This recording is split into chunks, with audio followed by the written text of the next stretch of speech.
Welcome to Books Arena, the place where knowledge meets curiosity. Today, we begin an extraordinary journey through one of the most fascinating books of our time, Sapiens, A Brief History of Humankind by Yuval Noah Harari.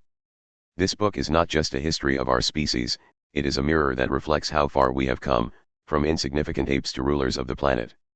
It asks deep questions: what makes us human? Why do we believe in gods, nations, and money? Are we happier now than our ancestors were? In this audiobook, we will explore Sapiens in 7 meaningful parts, each focused on a key turning point in human history. Real-life examples will help bring these ideas to life. Whether you are a history buff, a science lover, or just someone curious about the world, this series is for you. Let us begin with Part 1, The Cognitive Revolution. Part 1, The Cognitive Revolution. Welcome back to Books Arena. In this first part of Sapiens, A Brief History of Humankind, we dive into what Yuval Noah Harari calls the cognitive revolution, the point in history when Homo sapiens began to think, communicate, and imagine in new ways. 70,000 years ago, humans were just another species of animal. We shared the planet with other humans like Homo neanderthalensis and Homo erectus, and we were not particularly special. In fact, if a Neanderthal had seen a group of our ancestors, he might not have been very impressed. We were not the strongest, nor the fastest. But something changed, something invisible, yet incredibly powerful. That something was our ability to create and believe in stories. Let us consider a simple question: why do millions of people stand in line for a new iPhone? Why do people believe in nations, money, or even companies? The answer lies in our unique ability to create shared myths. These myths are not lies, they are ideas that exist only in our collective imagination, but they shape how we live. This all started during the cognitive revolution. Humans began to develop complex language, far beyond the simple signals used by other animals. While a chimpanzee could shout to warn of danger, humans could talk about things that were not even present, about past experiences, future possibilities, or imaginary beings. This new ability allowed our ancestors to cooperate in large groups. While a group of chimpanzees could work together up to about 50 members, humans could unite hundreds, even thousands of people through shared beliefs. This is what Harari calls fictional realities. Take for example, the idea of PepsiCo or Google. These are not physical objects. They are not people. But millions of people obey them, invest in them, and even fight legal battles over them. Why? Because we believe in a shared fiction, that these companies are real and meaningful. And this power began the moment humans learned to tell stories. In the ancient world, this manifested in beliefs in tribal spirits, totems, and gods. Every tribe believed in different stories, but each story helped their people cooperate and survive. Now imagine this. You are a Homo sapiens hunter 60,000 years ago. You are in a forest with your small tribe. Suddenly, you encounter a rival group. Without shared myths or language, you might fight or flee. But now imagine your tribe believes in the same god, or follows the same ritual. That shared story can help avoid conflict and promote trust. This trust based on common belief led to the next leap: trade, diplomacy, and culture. Early humans began trading tools, food, and even ideas. Art, religion, and eventually written language started with the sparks of the cognitive revolution. Here's another modern comparison. Think about currency. A 500 rupee note has no real value. It is just a piece of paper. But because millions of people believe it has value, it becomes powerful. We buy groceries, pay salaries, and build industries with it, all based on belief. Without shared myths, none of this would be possible. Interestingly, Harari mentions that this revolution did not make life easier right away. Life was still tough. Our ancestors still had to hunt, gather, and protect themselves from wild animals. But now, they had something more: a mental edge that allowed them to adapt and outcompete other human species. In fact, Homo sapiens might have played a key role in the extinction of other humans like Neanderthals. Around 40,000 years ago, Neanderthals vanished. One reason could be that they simply could not compete with the more socially connected, story-driven Homo sapiens. And this is where it gets fascinating. You and I, sitting here, listening to this on Books Arena, are the result of that ancient shift. Our ability to think about gods, nations, money, and human rights all began with this cognitive jump. Let us not forget the artistic revolution that came with it. In caves like those in Lascaux, France, and Bhimbetka, India, early humans painted animals, symbols, and even abstract shapes. These were not just decorations, they were attempts to make sense of the world, to share ideas, and to leave a legacy. So next time you see a child pretending their toy is a spaceship, or someone reading a novel, remember, this is not just imagination. It is part of what makes us human. No other species tells stories, creates gods, or believes in invisible rules. In summary, the cognitive revolution was not just a step in evolution. It was a launchpad for everything that followed: agriculture, empires, religion, and science. Without it, sapiens would not have become the dominant force on Earth. Here on Books Arena, we explore books that change the way we see ourselves. And in Sapiens, Yuval Noah Harari is asking us to re-examine what it really means to be human. In the next part, we will look at the agricultural revolution, how humans went from hunters and gatherers to farmers and landowners, and how that changed not only the world, but also our own happiness and freedom. Stay with us on this journey. Part 2, The Agricultural Revolution. Welcome back to Books Arena. In our last episode, we explored the cognitive revolution, that powerful leap which gave Homo sapiens the ability to create shared myths and collaborate on a large scale. Now, in this second part of Sapiens, A Brief History of Humankind by Yuval Noah Harari, we dive into another turning point, the agricultural revolution, one of the most dramatic events in human history, and also, perhaps, one of the most misunderstood. For millions of years, humans lived as hunter-gatherers. They moved from place to place, hunting animals and gathering fruits, nuts, and wild grains. Life was simple, and in some ways, surprisingly comfortable. Their diet was diverse, they spent only about 5 to 6 hours a day on food collection, and they had strong social connections. Then around 10,000 years ago, something began to shift. In different parts of the world, the Middle East, China, Mesoamerica, and Africa, humans began to domesticate plants and animals. Wheat, rice, corn, barley, lentils, and later, cows, goats, and sheep became the foundation of a new lifestyle, farming. This change was not a sudden choice. It was a slow, gradual process. Imagine a tribe camping near a wild field of wheat. Someone notices that seeds dropped near the camp start to grow the next season. So, they begin to clear more space, remove competing plants, and eventually start planting intentionally. Over generations, this turned into full-time agriculture. People began staying in one place. Villages were formed. The age of permanent settlements had begun. But here is where Yuval Noah Harari surprises us. He argues that the agricultural revolution was not a blessing. Instead, it may have been history's biggest fraud. How could farming, the foundation of civilization, be a bad thing? Let us break it down. Farming allowed humans to grow more food. That sounds good, right? But instead of leading to better nutrition and free time, it led to population growth. More food meant more children. But that also meant more mouths to feed, more work, and less mobility. Farmers had to work harder and longer than foragers. They had to sow, weed, water, harvest, and store crops. A failed crop could mean starvation. Meanwhile, their diet became less diverse, mainly grains, with fewer fruits and wild meats. Let us compare this to a modern real-life example. Think of a software developer who leaves a stable job to start a startup. In theory, it offers more control and freedom. But in reality, they may end up working more hours, under more pressure, for uncertain rewards. Farming was like that. It offered control over food, but at a high cost. Not only that, but social inequality also began with farming. In a forager society, everyone had access to the same food and tools. But on farms, some people controlled more land than others. Property became a thing. Hierarchies formed. Those who controlled food became powerful. Others became laborers, peasants, or even slaves. For example, think about a landlord in rural India who owns acres of farmland. The workers who farm that land often struggle to meet basic needs, while the owner gains wealth and influence. This kind of imbalance began with agriculture. The agricultural revolution also changed our relationship with nature. Where foragers lived with the land, farmers tried to control it. Forests were cut down. Wild animals were fenced out. Rivers were redirected. This control over nature gave rise to civilizations, but also to wars over land, floods, and famines. There is also the story of wheat, as Harari points out. One could argue that wheat domesticated humans, not the other way around. It turned independent foragers into field workers.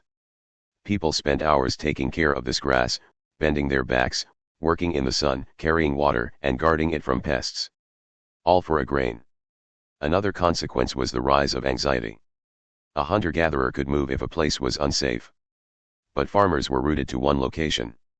If enemies attacked or crops failed, they suffered deeply. And since they had houses, food stores, and land, they had more to lose. Religion, too, began to change.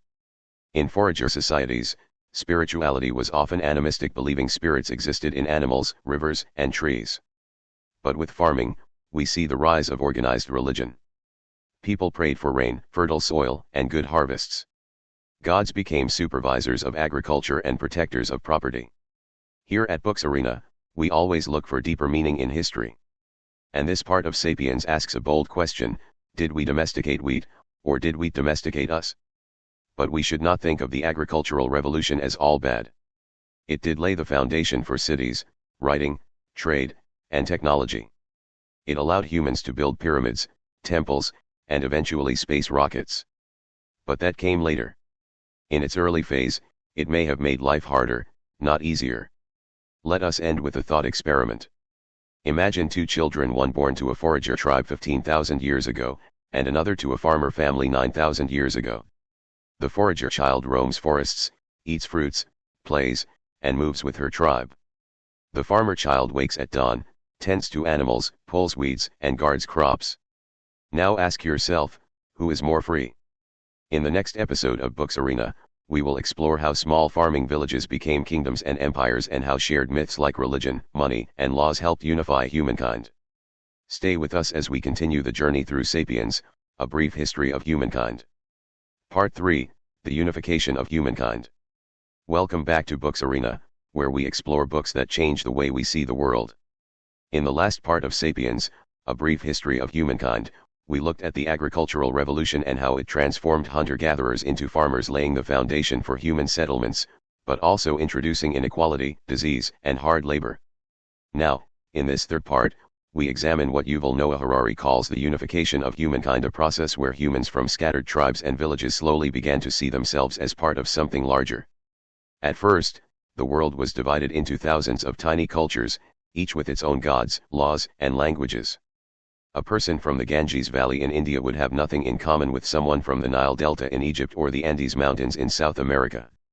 But over time, three powerful forces began to unite people across continents: money, empires, religion. Let us begin with money, which is one of the most successful tools of unification in human history. Money works not because it is a physical object, but because people believe in its value. It is a shared myth that everyone agrees upon. For example, a shopkeeper in Delhi will accept a piece of paper, a 500 rupee note, in exchange for real goods like rice or clothes. Why? Because he trusts that he can use that same piece of paper to buy something else later. Harari explains that money is the most universal and efficient system of mutual trust ever invented. It does not matter what religion you follow or what language you speak, as long as you accept the value of money, you can trade with anyone. In today's world, think of how global companies like Apple or Amazon function. People from India, Japan, and Brazil can all buy and sell using the same currencies and credit systems. This kind of cooperation is only possible when billions of people believe in the same economic system. Now let us move to the second unifying force: empires. When we hear the word empire, we might imagine kings, armies, and battles. That is part of it. But Harari points out that empires were also cultural and administrative systems that brought together diverse peoples under one rule. Take the Maurya Empire in ancient India. It united huge regions of South Asia under a single administration. Emperor Ashoka, after witnessing the horrors of war, converted to Buddhism and promoted peace and tolerance across his empire. He sent emissaries to foreign lands, supported public works, and encouraged moral behavior. Another example is the Roman Empire. It spread roads, architecture, and law across Europe, the Middle East, and North Africa. Even though it fell centuries ago, many modern laws, languages, and institutions can trace their roots back to Rome. Empires often spread ideas, technologies, and even religions. While they were sometimes oppressive, they also created shared identities. A Persian, an Egyptian, and a Greek citizen could all be subjects of the same empire using the same currency, paying taxes to the same authority, and sometimes even worshipping the same gods. The third major force of unification is religion.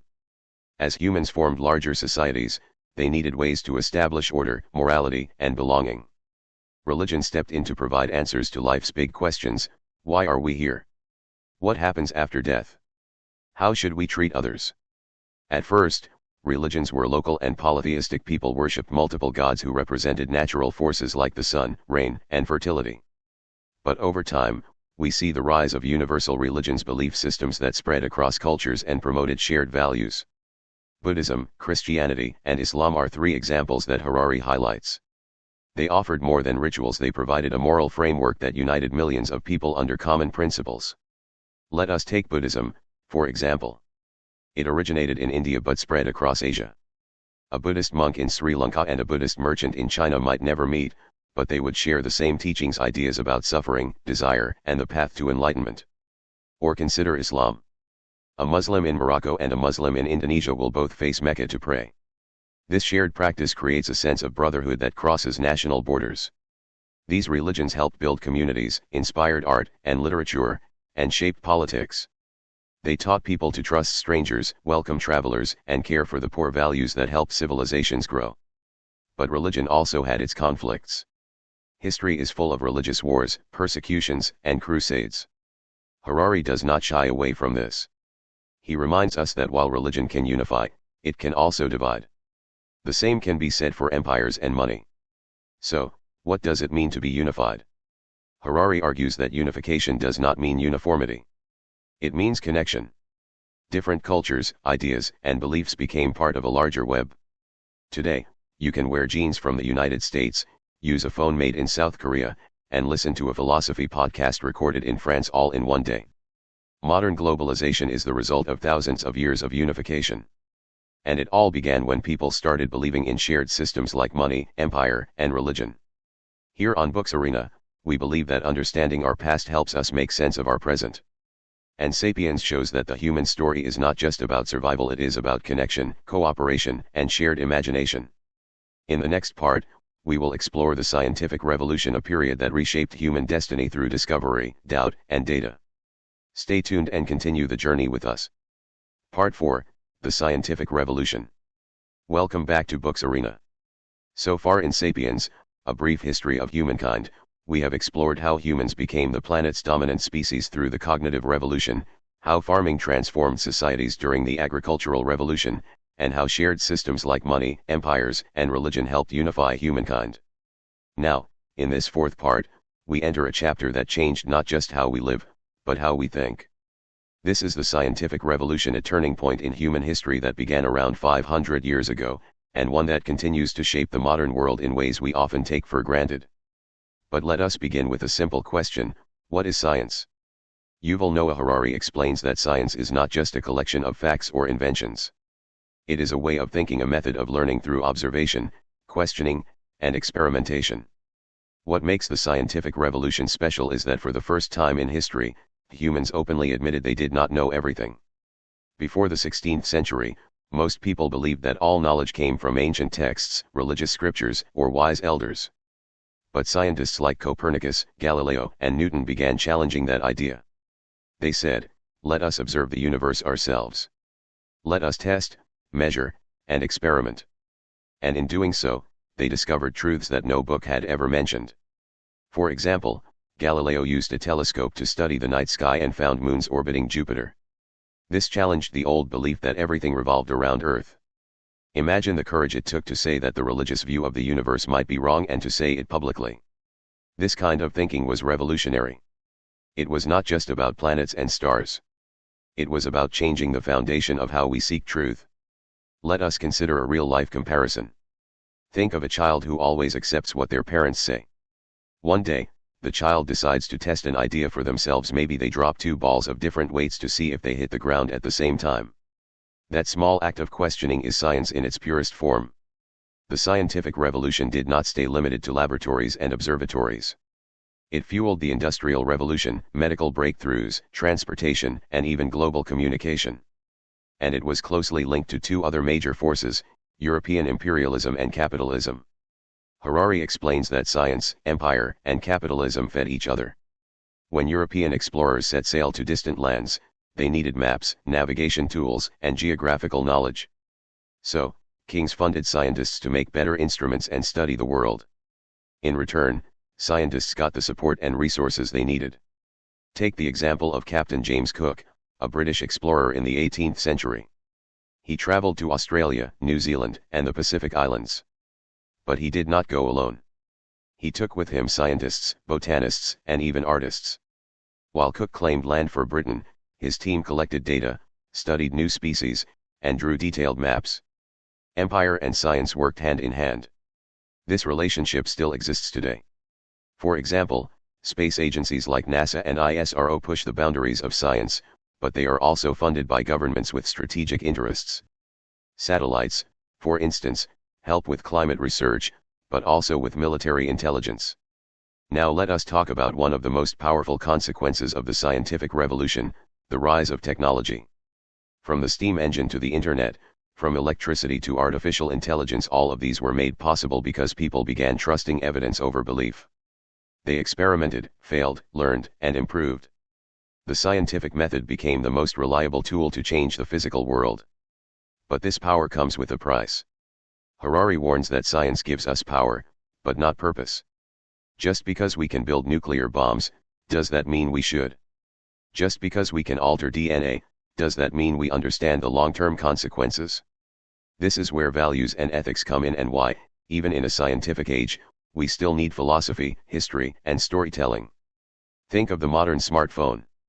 It connects us to the entire world, allows us to access information in seconds, and gives us tools our ancestors would have considered magical. But it can also lead to addiction, distraction, and social isolation. The same tool can be used to educate or manipulate, to create or control. Another important insight from Harari is that science and capitalism are deeply linked through the idea of progress. Capitalism believes in growth, that tomorrow should be better than today, and next year richer than this one. Science offers the innovation to make that happen. Imagine a pharmaceutical company. It invests in research to find a cure for a disease. If it succeeds, it sells the drug for profit. The profit then funds more research. This cycle drives both knowledge and economic gain. But what happens when profit becomes more important than people? What happens when technology replaces jobs faster than we can create new ones? These are questions the modern world must face, and they began with the seeds planted during the scientific revolution. At Books Arena, we believe that understanding our past helps us ask better questions about our future. The scientific revolution reminds us that progress is not automatic, it must be guided by curiosity, responsibility, and wisdom. To conclude, the scientific revolution changed the human story forever. It gave us airplanes and antibiotics, smartphones, and space travel. But it also gave us nuclear weapons and climate change. It is not just about discovering facts, it is about deciding what kind of world we want to create. In the next part, we will explore the powerful force of capitalism, how money and markets came to rule our lives, and what it means to live in a world driven by profit and productivity. Part 5, The Capitalist Creed. Welcome back to Books Arena, where we uncover books that make us rethink everything we thought we knew. In the last part of Sapiens, A Brief History of Humankind, we explored the scientific revolution, a movement that transformed how humans viewed the universe and themselves. In this episode, we dive into another force that reshaped the world and continues to shape our everyday lives: capitalism. Yuval Noah Harari refers to this as the capitalist creed, not just an economic model, but a belief system that has become so widespread, it often goes unquestioned. Let us begin by understanding what capitalism really is. At its core, capitalism is the belief that economic growth is essential, that the economy must keep expanding, and that individuals, businesses, and governments must focus on generating profit and reinvesting it for future gains. In ancient times, people measured wealth mostly in land, grain, or cattle. There was very little emphasis on growth. Farmers produced enough to survive. Kings collected enough taxes to run their kingdoms. But starting in the 16th and 17th centuries, a new idea emerged that profit is not evil, and instead, it is good and necessary. For example, imagine a blacksmith in a medieval village. He earns enough to support his family and perhaps train an apprentice. That is it. But a modern capitalist blacksmith might take a loan, open more workshops, hire workers, and expand across cities. He is no longer focused on just surviving, he wants to grow. Harari explains that this shift in mindset from survival to expansion is the foundation of capitalism. But what makes this system work? The answer is credit and trust. Today, we borrow money not just based on what we have, but on what we might earn in the future. Banks give loans because they believe in tomorrow's growth. This trust in future profits allows businesses to take risks, innovate, and create new products. Let us take a real-life example, Apple Incorporated. When Apple develops a new iPhone, it spends billions on design, research, and manufacturing. But it does this confidently because it trusts that millions of people will buy the new phone. Investors, in turn, buy Apple's shares because they trust in its future earnings. This kind of future-oriented thinking is a major difference between ancient economies and modern capitalist ones. And it has enabled incredible growth, new industries, global trade, and higher standards of living. However, Harari also warns us to look at both sides of the coin. Capitalism has brought undeniable benefits. It lifted billions of people out of poverty, expanded education, created jobs, and encouraged innovation. In countries like South Korea and Germany, capitalist policies turned war-torn economies into global leaders within a few decades. But capitalism also has flaws, especially when profit becomes more important than people or the planet. Think about the fast fashion industry. It produces cheap clothing in massive quantities to meet consumer demand. But behind those clothes are underpaid workers in unsafe factories, often in developing countries. The desire for constant profit leads to environmental pollution and social injustice. Or consider how large food corporations market sugary snacks to children, knowing it may lead to long-term health issues. These companies do not always act out of malice, but out of loyalty to shareholders and the drive for quarterly profits. Harari calls this the religion of capitalism because it often requires blind faith. People believe that if the economy grows, everything else will fall into place: education, health, happiness. But is that always true? In many wealthy nations today, economic growth continues, but people still feel anxious, lonely, and burned out. More money does not always mean more meaning. This brings us to another important point in Harari's discussion: the connection between capitalism and consumerism. Capitalism does not work unless people keep buying. So over time, the idea of happiness became linked with consumption. We are constantly told that buying a new car, upgrading our phone, or taking luxury vacations will make us feel better. But does this constant buying make us truly happy? Harari reminds us that many ancient societies found joy in rituals, nature, family, and storytelling, not in shopping malls. Today, advertisements shape our desires and make us feel like we are always missing something. Consumerism teaches us that we are never enough, unless we have more.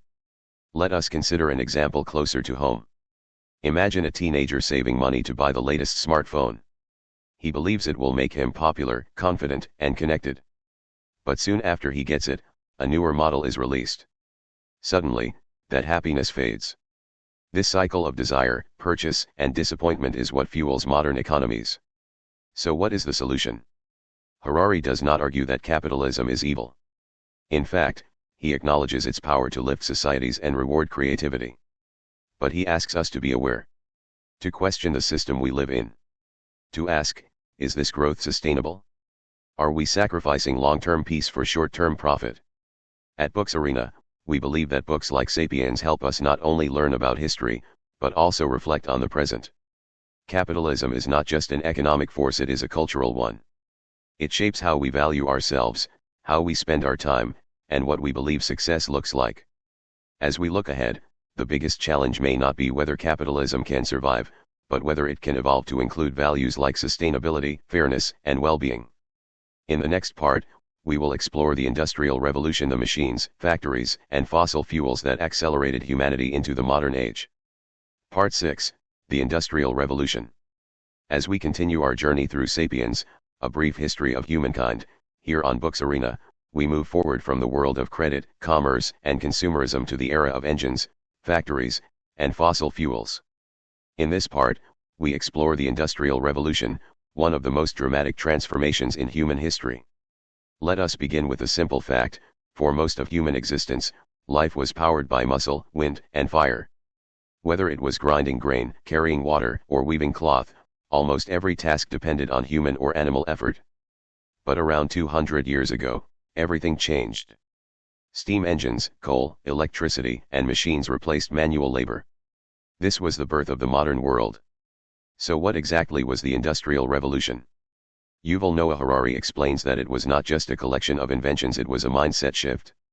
Humans began to believe that machines could solve problems, and that continuous improvement was not only possible, but expected. This faith in progress powered by science, capitalism, and empire led to machines that could do the work of hundreds. Take the steam engine, for example. Before it, transporting goods relied on carts or boats moved by wind or muscle. After the steam engine, trains could move tons of coal, textiles, or steel across entire countries in hours. What once took weeks now took days. And what took days now took minutes. Factories became the new temples of labor. People left farms and villages to work in cities. Towns like Manchester in England grew overnight, filled with textile mills and smokestacks. The rhythm of life changed.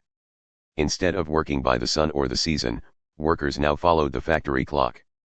To make this relatable, imagine your own daily routine. You wake up, check your phone, take a hot shower, make toast in an electric toaster, and ride a bus to school or work. All of these things, from electricity to machines to transportation, are gifts of the Industrial Revolution. We no longer depend on sunlight or muscle power. Our world runs on fossil fuels and machines. But this revolution came at a cost. Harari points out that while the Industrial Revolution improved productivity, it also led to suffering, pollution, and inequality. In the 1800s, factory workers including children labored for 14 to 16 hours a day in dangerous conditions for very little pay. The air in industrial cities was thick with smoke. Rivers were poisoned with factory waste. Let us take the example of London in the 19th century. As the city industrialized, coal smoke filled the skies. The Thames River, once clean, became so polluted with sewage and chemicals that it was called the Great Stink. Diseases like cholera spread rapidly in overcrowded slums. At the same time, others grew extremely rich. Factory owners, investors, and colonial powers profited enormously. The British Empire, for instance, used industrial power to expand its reach, building railways in India not just for transportation, but to move raw materials like cotton and tea back to Britain. This leads to another point Harari makes: the Industrial Revolution did not happen in isolation. It was connected to capitalism and imperialism. Colonies provided cheap labor and raw materials, and industrialized nations exported manufactured goods back to them. The wealth of Europe was built, in part, on the backs of others. Now, let us consider a real-life comparison. Think of modern supply chains. A smartphone might be designed in California, assembled in China, using minerals from Africa, and shipped worldwide. Workers in different countries perform tasks for wages that vary greatly. This global network of production and consumption began during the Industrial Age, and we are still living in it. Another major change was in agriculture.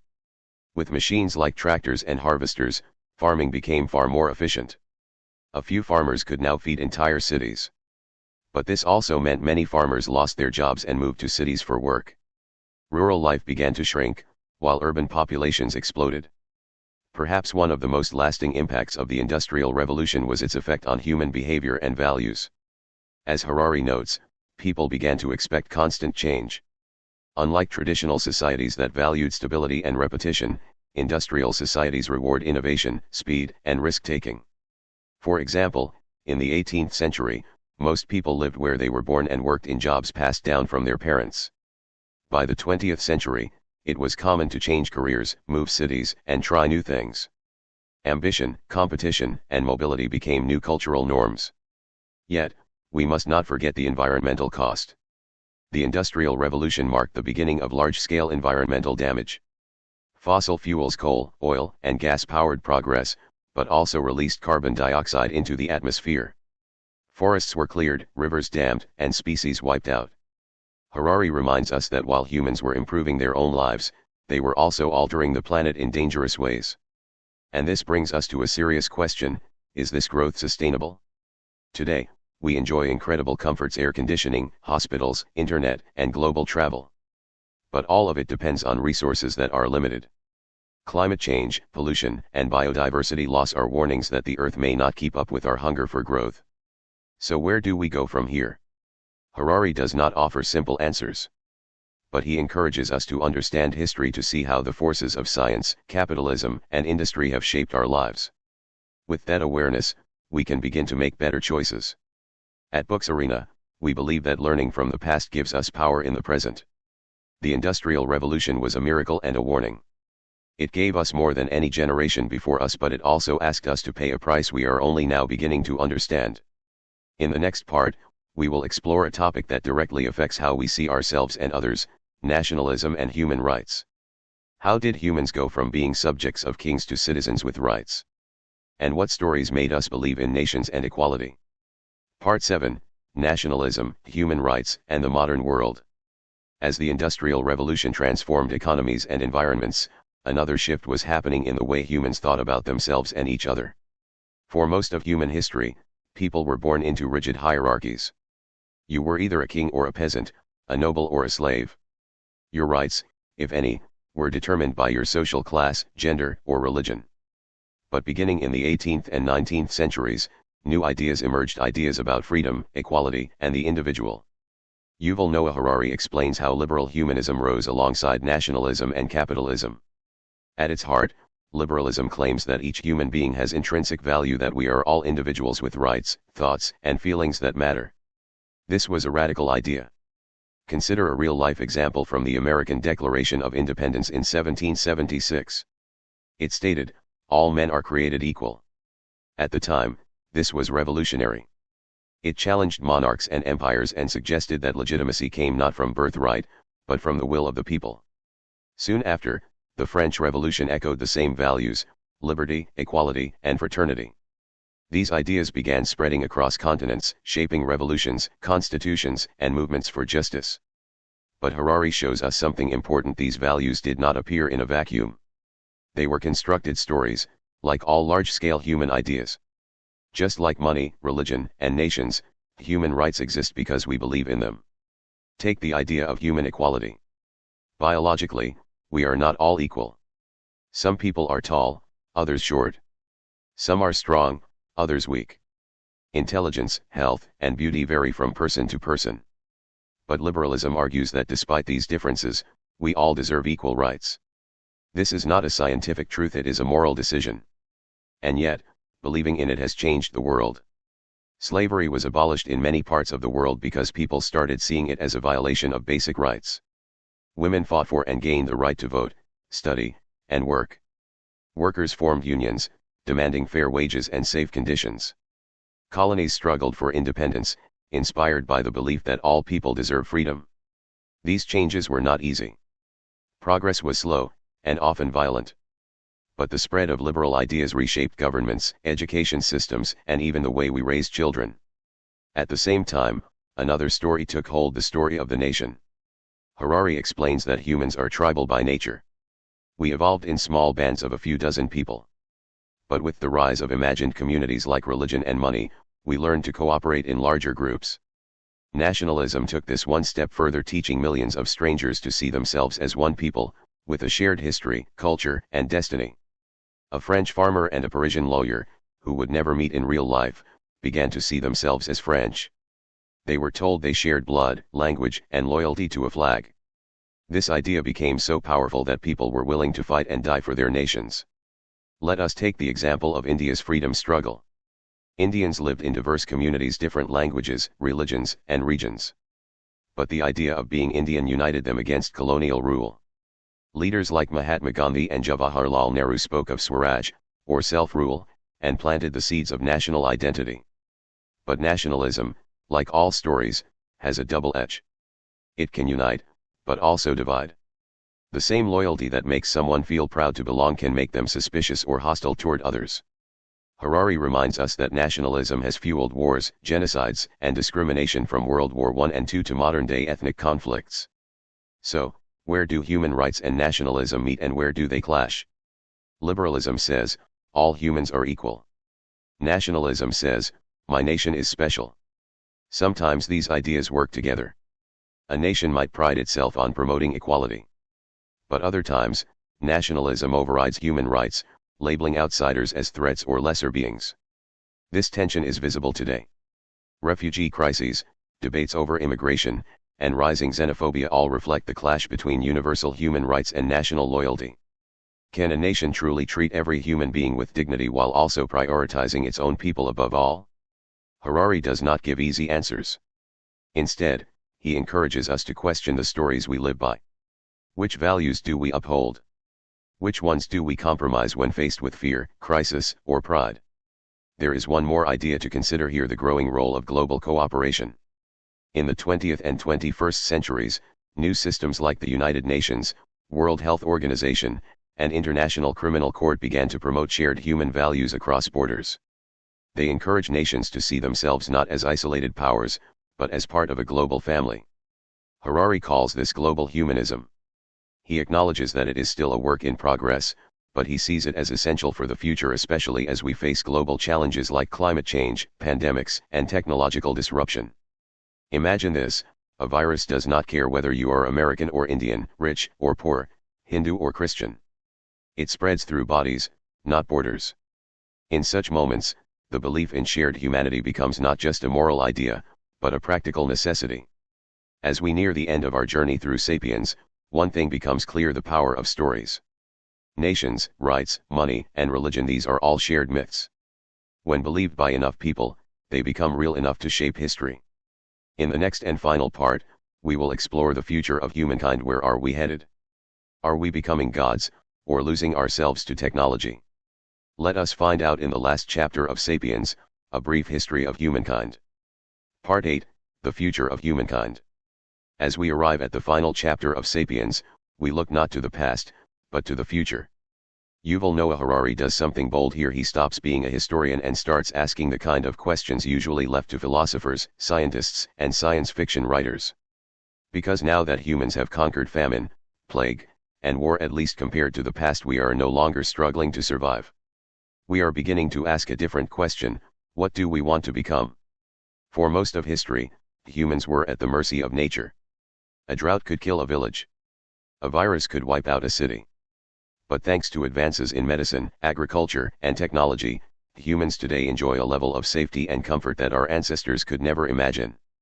Take a simple example: in the past, childbirth was a dangerous event.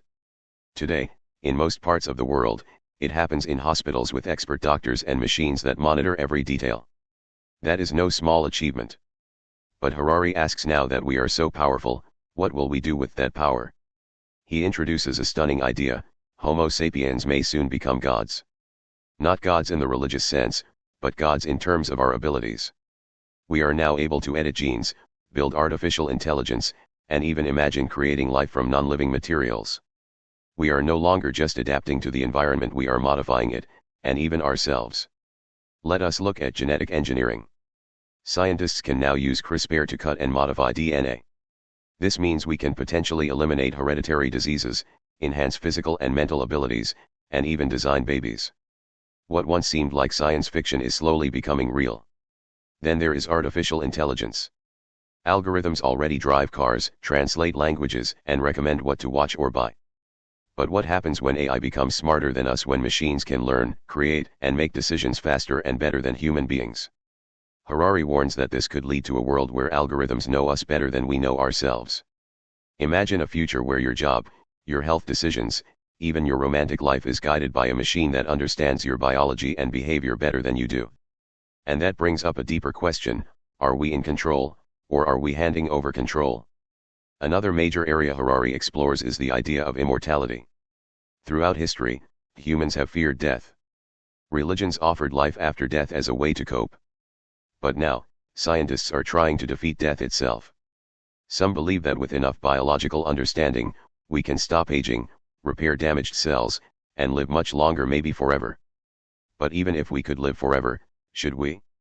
Harari pushes us to think about the consequences. If the rich can afford to extend their lives or enhance their intelligence through technology, what happens to the rest of society? Will inequality grow even wider? Will humans split into different biological classes, the upgraded and the unmodified? These questions are no longer just theoretical. Companies like Google, Meta, and biotech startups are investing billions into these technologies. They are racing not only to make profit, but to shape the future of the human species. Harari does not claim to have the answers. But he does offer a warning: humanity's greatest danger may now come not from outside like a natural disaster or an invading army but from within. Our own power could destroy us, if we are not wise in how we use it. He asks, what do we want to become? What do we want to want? Because in the end, the story of Homo sapiens is a story of choice. We chose to domesticate plants and animals. We chose to build empires, to believe in gods and nations. We chose to trust science, markets, and machines.